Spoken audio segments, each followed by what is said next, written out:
emergencial não saiu ainda, Vitor. Pois é, assim, nessa situação não tem o que fazer. Vai ter que parar a economia porque, como está acontecendo em Manaus, os hospitais estão sobrecarregados e a rede praticamente colapsou. Se isso continuar em outras cidades, vai ser aquela questão dos caixões que a gente viu na Itália. Aí a grande questão é a seguinte, a população está sendo afetada economicamente e nesse momento só tem uma coisa a ser feita, assim, o Estado intervir, que é a renda emergencial. A grande questão é que está sendo muito burocrático isso para as pessoas conseguirem. Por exemplo, a notícia de filas para fazer o CPF, que muita gente não possui. E também, assim, a demora. Porque, se não me engano, fica para dia 27 o pagamento foi anunciado. E querendo ou não, assim, esse valor é muito pequeno, R$ 600 ou 1.200 família por mês. E também outra coisa muito importante, o governo vai ter que fazer algum plano para a questão das empresas, principalmente as pequenas empresas, que elas já estão em falência e muita gente vai ser demitida. Então, assim, a crise econômica ela praticamente já está feita. Vai caber ao governo fazer a intervenção. O problema é que justamente assim, ele não é esse pensamento que Guedes segue. Que se a gente for ver, as ações do governo estão sendo muito pequenas em relação a esse caso. A principal ação no momento foi 1,2 trilhão para bancos. E que ainda não, assim, é uma ação que tem que ser feita, porque senão vai quebrar de vez a economia, mas para o resto da população, o que é que foi feito até agora? Essa é a grande questão.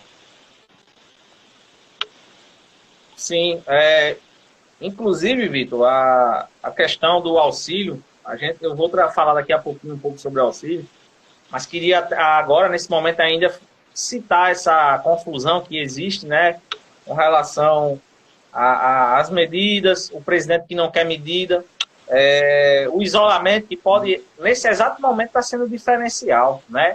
Foram feitos aí inicialmente prognósticos, né? Foram feitos aí vários cenários e o Brasil não está num cenário tão ruim, não, como se projetava, né? Mas isso já é em detrimento à política de isolamento social, né? Uma política que os governadores tiveram aí a coragem e a determinação, né, de fazer, de aplicar as suas medidas locais e não ficar a mercê esperando o governo federal, né? Eu queria destacar aqui as medidas que estão aí sendo colocadas, por exemplo, aqui no Nordeste, no Ceará, né, em São Paulo, no Rio de Janeiro, inclusive aí endurecendo mais. Porque é muito fácil, Vitor, a gente morar num mundo capitalista, onde as pessoas, muitas das pessoas, vão somente dar razão ao patrão, vai dar razão somente ao lado financeiro, né? Eu acho que as pessoas que mais dizem que vai ficar milhares de pessoas desempregadas é a que menos precisa, né? Eu acho que as pessoas têm que parar com essa hipocrisia, tem que parar também de fazer o terrorismo. Muitas das pessoas estão falando que a mídia, a gente aqui nesse exato momento falando de coronavírus, a gente está fazendo terrorismo. Não é terrorismo coisa nenhuma. Terrorismo é você falar que o pai de família vai ficar sem emprego, vai ficar desempregado, que ele tem que trabalhar mesmo doente. Então, acho que existem esses exageros, né? Então, e isso é um desafio para um gestor, né? Como eu vou garantir um emprego numa crise dessa? Como eu vou ajudar as pessoas mais humildes, mais carentes do meu país? Esse é um desafio de verdadeiros gestores e é para isso que a gente está aqui conversando um pouco nessa live, né? Vitor, hoje o Brasil, eu vi na reportagem do Globo, o Brasil tem 35 milhões de inscritos, né, para receber o auxílio emergencial. 35 milhões de inscritos. E até hoje, né, até agora à tarde, segundo informações da reportagem, eles tinham feito esse levantamento, somente 3,3 milhões receberam o auxílio emergencial. Quer dizer, nós temos ainda 32 milhões de brasileiros numa situação crítica. É até interessante que eu vi até um Guedes que ele meio que não ia ser tão burocrático para justamente conseguir atingir o maior número de pessoas possível e depois, assim, seria analisado, etc. Mas não é o que você está me mostrando. que essa ação, que por enquanto é a única ação voltada ao público, ela está sendo muito ineficaz, justamente por causa dessa burocracia do governo. E realmente é uma situação muito complicada, porque as pessoas, se não tiverem esse auxílio, muitas vão ser compelidas a voltar a trabalhar. E também tem a questão de que da inércia do governo federal, que assim, o governo estadual de praticamente todos os estados, acho que talvez só o Zema, que não esteja tanto assim, está, está com um discurso bem parecido de combate ao vírus. Até mesmo governadores da extrema-direita, como o Witzel, ou da direita, como o João Dória, que não tem nada de esquerda, estão na defesa da quarentena. A questão é a seguinte, que somente os estados têm o apoio do governo federal, fica difícil. E mais uma vez fica aquela questão, né, do duplo discurso, do presidente e do ministro. E isso atrapalha bastante a execução da política. Então a gente vê que tem esse problema também, e no caso de Guedes, em fornecer esse auxílio, que é muito pouco, o Congresso poderia ter feito mais, e até agora, como você disse, poucas pessoas conseguiram. Sim, sim, é verdade. Eu acho que a relação entre presidente e ministro hoje é uma situação que vive à base da ameaça, né? É algo que ele coloca até os militares para fazer jogo, fazer chantagem política no meio de uma pandemia. Então é vergonhoso a forma que o nosso líder, que deveria ser um líder para a nação, né? Inclusive eu até fico surpreso com a capacidade que está mostrando o próprio Donald Trump, né? Ele que é sempre visto como o palhaço, o pateta, ele está levando bastante a sério a questão do Covid-19. Inclusive, ele começou fazendo chacota com vírus chinês e tudo mais, mas ele viu que quando a corda arrochou, ele tinha que realmente agir como um verdadeiro líder. Coisa que hoje o nosso presidente acha como um menino pequeno. A questão mais acredito que seja o discurso eleitoral do presidente, porque ele começou com a ideia de ser contra a quarentena, e se ele recuar, vai ser uma derrota eleitoral para ele. Justamente porque muita gente, assim, a maior parte, não vou dizer a maior parte, mas a maior parte fanática a ele, vai seguir o que ele disser. A questão é a seguinte, que como ele não vai recuar, caso ele retire Mandetta, deve colocar alguém que vai seguir o que ele vai falar. Pode ser o cara da Anvisa, que me falhou o nome agora, ou o Osmar Terraplanano, não sei quem é. Mas a questão é se vai continuar a política de Mandetta ou se vão mudar a política do Ministério da Saúde. Acho que esse é um teste bem grande para a instituição brasileira. Porque, sim, se o nosso Ministério está coeso e vai conseguir manter as coisas mesmo com o ministro, caso o Mandetta seja demitido, e a gente tem que ver isso. Acredito que um exemplo positivo nessa crise é o da educação, que apesar aquele ventral, as universidades, praticamente assim, escolas, é um consenso de que tem que realizar a quarentena. A questão é se vai continuar assim caso haja mudança no Ministério da Saúde. Essa é a grande questão. Eu acho, Vitor, que hoje no Brasil ainda não saímos do clima eleitoral de 2018, né?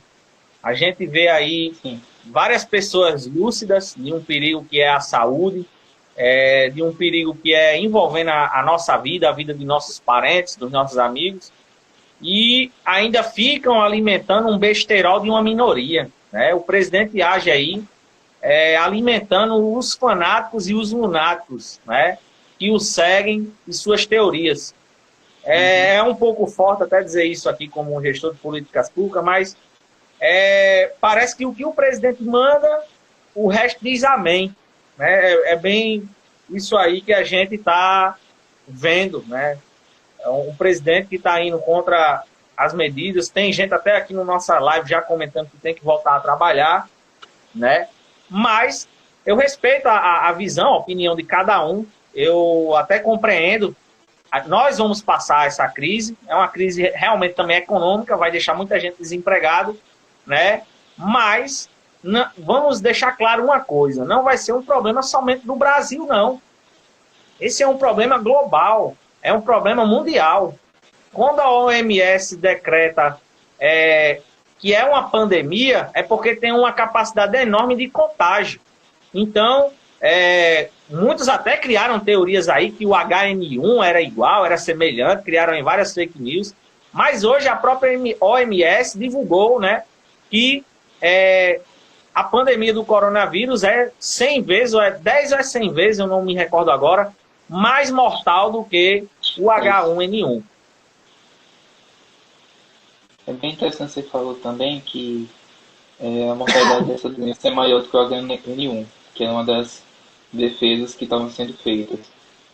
E o grande problema, como eu já tinha dito antes, é a capacidade de contágio dessa doença, que é muito maior.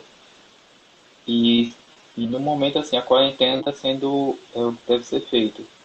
A questão do isolamento social, como você falou, né? Esse isolamento é importante para que a gente evite que haja o pico da doença, assim, o mais possível. Ou seja, a gente deixa que o pico seja mais longe possível, para que a gente possa preparar a questão dos hospitais e da assistência. Porque o grande problema é se o serviço hospitalar acabar sendo colapsado, como aconteceu recentemente em Nova York e também na Itália, que foi bem triste aconteceu. E com o tempo, assim, lembrando assim, que vai ter outras fases do isolamento, que aí sim vai ser mais liberado, os serviços essenciais, etc. Como na Espanha está acontecendo agora, alguns serviços estão sendo liberados, mas porque lá eles fizeram literalmente o que a gente chama de lockdown, que é praticamente o isolamento forçado, que é algo que em nenhum local aqui do país está sendo feito. As medidas do Dória, assim, se aproximam disso, mas não foram implementadas dessa forma. Vitor, eu acho interessante uma coisa, né? Eu aproveitei até a live para fazer esse comentário. Eu espero que você também possa comentar. O quanto é importante a gente, como gestores de políticas públicas, futuros gestores, nós devemos ter nesse momento, né? Porque nosso país ele é movido dos arrumados políticos, das indicações políticas, é movido à chantagem eleitoral. Então a gente, né, futuros gestores de políticas públicas, a gente tem que romper essa barreira, né? Então quando a gente está aqui fazendo uma live dessa, dando notoriedade ao profissional da saúde, é porque a gente confia no trabalho e na formação dele, né? A gente para de ouvir políticos, principalmente muitos que nunca tiveram nenhuma formação, alguns até que passaram de viagem no exército, alguns que passaram 30 anos aí na política sem fazer política nenhuma para a saúde pública do Brasil, para a saúde pública dos brasileiros, né? Não contribuiu de forma nenhuma para o desenvolvimento da tecnologia no ramo farmacêutico, né? Na tecnologia, em qualquer outra tecnologia aí que pudesse contribuir com a sociedade. Políticos que só vivem à base da barganha politiqueira, defendendo interesses privados, né? Mostrando aí que o dinheiro está acima da vida. A gente, futuros gestores de políticas públicas, nós defendemos o que é a coerência, o que é a vida humana. Então, quando a Organização Mundial de Saúde, infectologistas falam, pedem isso, a gente vai respeitar a patente do profissional e não do político. Acho que outro ponto que é importante mencionar é a importância do SUS, que, como você falou, nos Estados Unidos não possui, né? E aqui, assim, apesar de ser um sistema que tem muitos problemas, mas você não vai chegar lá e voltar com a conta gigantesca para casa, como acontece muito, infelizmente, lá nos Estados Unidos. Então, a gente vê a importância da gente defender o SUS, porque é um sistema muito importante, assim, para a população. E é uma situação bem grave. Ele tem... Assim, pode falar. Pode continuar. É uma situação bem grave, porque tanto o SUS, como até mesmo a rede privada, a tendência é entrar em colapso. Eu estou pegando muito a situação de Manaus, que é uma capital assim, até populosa, não sei a quantidade de habitantes, não sei se é 1 milhão, 2 milhões, há muita gente lá, e o sistema de lá entra em colapso. E foi bem recente isso. Então, assim, quando isso acontecer no Nordeste, que espero que demore bastante, como a gente vai poder reagir. Sim, inclusive, né, mostra aí determinados países que não têm um sistema de saúde pública e universal para os seus cidadãos, né? É o caso, é Isso. como você citou, dos Estados Unidos da América, onde o sistema é privado, né? Inclusive isso é debatido em várias campanhas eleitorais nos Estados Unidos. Até quando a saúde pública vai ser um monopólio nas mãos de empresários, né? Aonde deveria ser um direito universal do cidadão norte-americano, né? Sim. A gente aqui no Brasil, eu fiz também um levantamento que o Brasil ele tem cerca de 30 mil leitos, né, em hospitais públicos e privados, né? Muito pequeno, é muito baixo o número de leitos aqui no Brasil, né? E eu também não queria até só dar ênfase ao coronavírus, mas já é um sistema que sobrecarrega com os problemas com os problemas comuns, né? Que existe aí de acidente, Isso. de outros contágios que já sobrecarregam aí o sistema.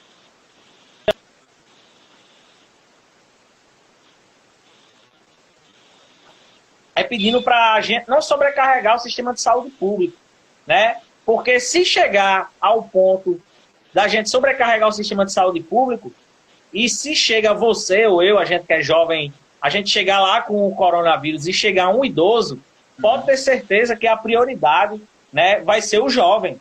É isso que aconteceu lá na Itália. A prioridade de salvar a vida do jovem, não é do idoso. Então, possivelmente aí, de uma forma bem radical, assim, de imaginar um cenário bastante conturbado, poderíamos aí perder parentes idosos, né, nossos patriarcas aí, para o Covid-19. Certo. É uma questão bem complicada também para quem trabalha na área hospitalar, os profissionais de saúde. Eu também tenho pessoas da família que trabalham e vê assim que como é difícil isso, porque eles têm que lidar diariamente com isso e a tendência é aumentar, assim, se não for feito o isolamento.